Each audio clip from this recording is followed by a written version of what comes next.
हम मौजूद हैं तहसील गढ़ी खैरो के कदीमी गांव है दाहिद खान सुनानी में। यहाँ पर हुकूमत की जानिब से एक ब्रिज जो है मंजूर किया गया था तकरीबन 2022 में। हमारे साथ यहाँ पर इलाके वकील मौजूद हैं, मज़ीद जानते हैं उनसे।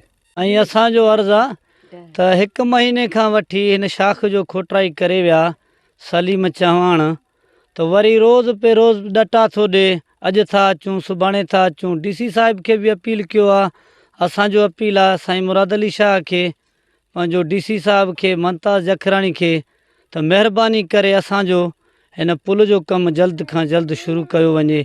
वॾी तकलीफ़ आहे असांखे साईं। जो ये पुल मंजूर थियो आहे 2022 में, 1.5 महीनो अॻु में ही ठेकेदार सलीम खोटराई करे वियो आहे। अञा ताईं को बि कमु न थियो आहे। हिन में मथों ॿुधोसीं त बेगारी बि खुलियो आहे। हाणे जेको आहे त हितां रस्तो पाणी जो मुकमिल बंदि आहे, हेठि पाणी नथो वञी सघे। हिते कट लॻण जो बि वॾो ख़तरो आहे। महिरबानी करे असांजो कमु कयो वञे, पुल ठाहियो वञे। जी बिल्कुल, आपने यहाँ पर इलाका वकीलों का मौक़िफ़ सुना है। उनका कहना था कि ये ठेकेदार जो है हमें जो है दोहरी आज़ाब में मुब्तला कर गया है। ऊपर से पानी आने का भी खदशा है। अगर ये पानी यहाँ पर आ गया तो ये जो गांव है वो डूबने का भी खतरा है। इस हवाले से इलाका वकील जो है बेहद परेशान है। इन्होंने हुकूमत से मुतालबा किया है कि इस ठेकेदार के ख़िलाफ़ कार्रवाई करके ये जो ब्रिज है इसका काम जल्द अज जल्द मुकम्मल करवा कर हमें जो है दोहरी आज़ाब से बचाए।